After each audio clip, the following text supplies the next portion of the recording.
여러분 안녕하세요. 오늘 영상에서는 올해 운세 가운데 어느 달이 재물복이 가장 많은지 살펴보고요. 또 재물 운수를 잘 관리 또 발복시키기 위해서 어떤 또 운세 전략이 필요한지 한번 살펴보겠습니다.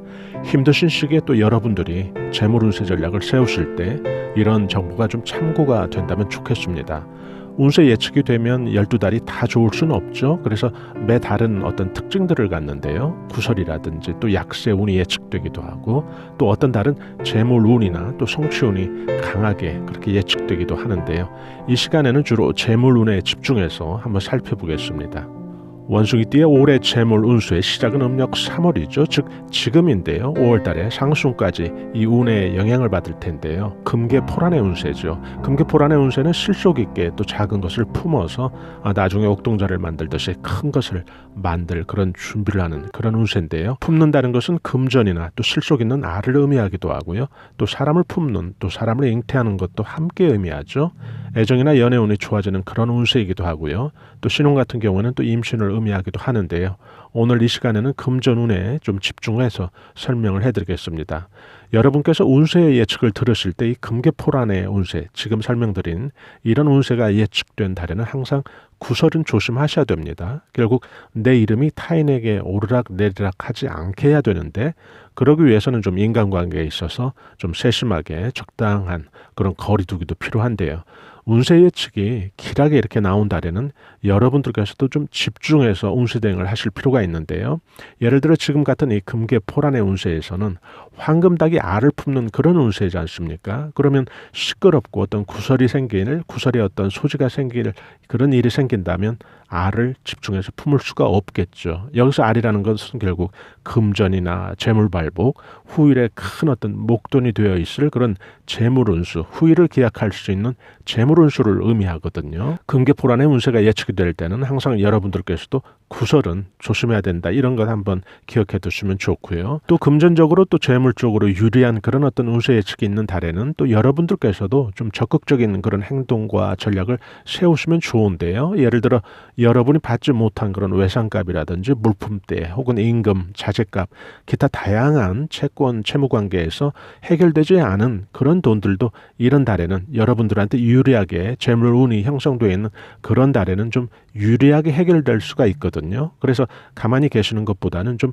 그런 상대방들에게 전화라든지 문자라든지 하면 아주 좋죠. 운이 길할 때는 재물운이 아주 길하게 들어올 때는 여러분들의 그런 행동만으로도 운이 여러분에게 이익을 주는 쪽으로 운세작용을 한다는 얘기죠. 그래서 좋은 운세와 함께 또 여러분의 어떤 구체적인 그런 행동, 운세 대응도 함께 병행됐을 때 더 결과가 더 나아질 수 있으니까요. 재물발복, 재물운수를 위해서 또 음력 5월이 원숭이띠들한테는 아주 중요한데요. 5월달 운세는 유아복무의 운세인데요. 높은 아이에게 어머니가 나타나서 아주 좋은 그런 길한 운세를 암시를 하는데요.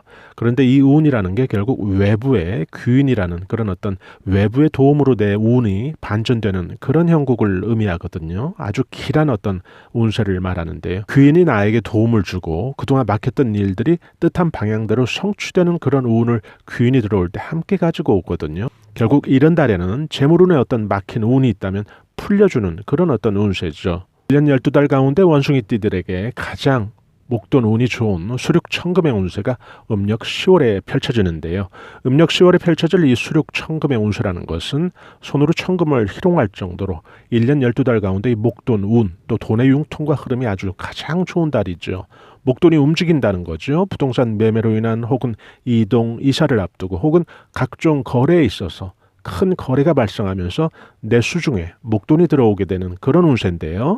이런즉 돈의 규모가 제법 있는 그런 큰 돈이 움직이는 거니까요. 여기서는 또 사기 같은 걸 조심해야 되겠죠. 결국 원숭이띠에게 음력 10월은 12달 가운데 돈의 어떤 흐름이 제일 왕성한 그런 달로 기억을 하시면 되는데요. 여러분이 또 운세 예측을 들으실 때 한 가지 아시면 좋은 게 운이 길한 운이 예측이 되면 그런 달은 좀 전반적인 부분이 모두 길하게 전개된다고 보시면 좋죠. 딱히 금전이나 재물 쪽으로만 좋은 일이 생기는 것이 아니고 그것과는 좀 별로 상관없어 보이는 다양한 일, 다양한 분야에서 결국 운세라는 게 작용이 여러 방면에서 동시에 이루어지기 때문에 그렇죠. 그리고 이때 좀 여러분들께서 좀 눈여겨보셔야 될 대목은 좋은 운 다음에 또 어떤 운이 들어오는지를 좀 항상 주의 깊게 살펴야 되는데요. 연속으로 길한 운이 이어질 때는 뭐 괜찮은데 만약에 좋은 재물운 다음에 구설이 들어온다면 그런 달에는 좀 돈거래 같은 거 좀 유의하셔야 되고요. 돈을 빌려주는 것 아주 피하면 좋죠. 또 액수를 떠나서 이런 경우에는 결국 뒤에 오는 구설이라는 게 결국 앞에 있는 금전이나 돈, 재물의 어떤 손재수를 의미하는 구설이기 때문에 그렇거든요. 금전운, 재물운이 아주 좋은 달, 그 뒤에 바로 구설이 따라온다면 특별히 돈거래를 조심하자. 이걸 좀 기억해 두시면 좋고요. 원숭이띠에게 음력 6월도 좀 눈여겨보셔야 되는데요. 음력 6월의 운세는 작선연탈의 운세거든요.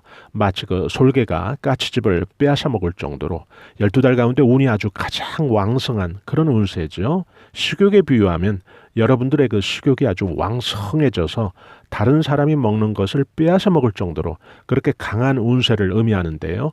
문서적인 성취 또 문서운이 제일 좋은 달로 보시면 되고요. 이런 달에는 그래서 변화나 변동, 투자나 부동산, 이사, 매매 다양한 분야에서 성과가 아주 두드러지게 좋은 그런 운세를 의미하죠. 이런 작선연탈의 운세라는 것은 결국 다른 운세에 예측된 여러 가지 운세보다 좀 상위의 개념이기 때문에 중요하거든요. 결국 이달의 특징과 운세를 작선연탈에 아주 왕성한 그런 성취운으로 운세 예측이 되었다면 결국 귀인의 도움이라든지 재물발복이라든지 막힌 재물 풀어주는 그런 운수 자체도 결국 이런 달에 영향을 받는다는 얘기죠. 특히나 이 작선연탈의 운세는 가장 강한 그런 운세이기 때문에 결국 하위의 개념인 이런 재물운수도 같이 영향을 받을 수밖에 없죠. 원숭이띠들에게 재물운수 또 재물발복, 금전운은 정말 아주 대기라는 그런 해라고 말씀드리고 싶은데요. 예를 들어 한 해의 마지막 운세도 결국 금괴포란으로 또 마무리를 하거든요. 금괴포란이라는 것은 결국 작게 품어서 후일에 큰 것을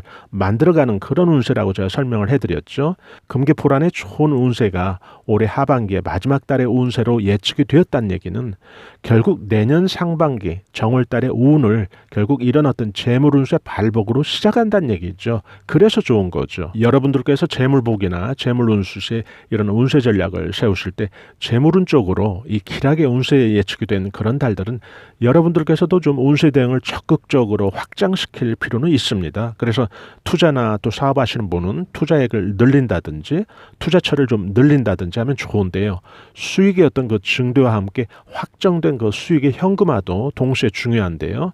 특히 여기에서 한 가지 기억하시면 좋은 게 좋은 어떤 재물운수 다음에 만약에 막힌 운이나 또 약세의 그런 운세 예측이 이어서 온다면 이 경우는 좋은 달의 좀 하순부터는 수익률보다는 수익의 어떤 관리와 현금 비중을 좀 높이는 전략으로 미리 선제적으로 좀 그렇게 방어를 하면 약세가 예측된 달에는 자금을 좀 비축하는 그런 전략으로 삼으시면 좋고요. 다시 그 다음에 이제 재물운수와 또 성취운이 좋은 그런 달들이 올 때 그때 다시 이제 불어난 이제 종잣돈으로 더 이제 공격적으로 임한다면 수익 증가가 아무래도 탄력이 붙겠죠.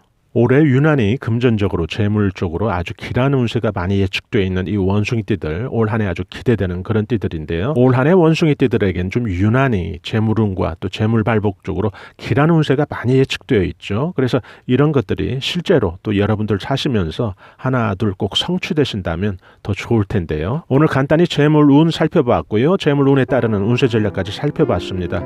이런 정보가 또 여러분이 재물운세 전략을 세우실 때 작은 도움이 된다면 참 좋겠습니다. 여러분 모두 좀 크게 성취하는 그런 시간들이 되시길 바랍니다. 저희 감성수채화TV에서는 중년들을 위한 자기개발과 감성 충전의 다양한 정보들을 실시간 무료로 제공해드리고 있는데요. 좋아요와 구독으로 저희 채널에서 제공되는 다양한 정보들 무료로 편하게 받아보실 수 있다면 더욱 좋겠죠. 저희는 다음에 더 나은 영상으로 여러분들 다시 찾아뵙겠습니다. 대단히 감사합니다. 여러분 안녕히 계세요.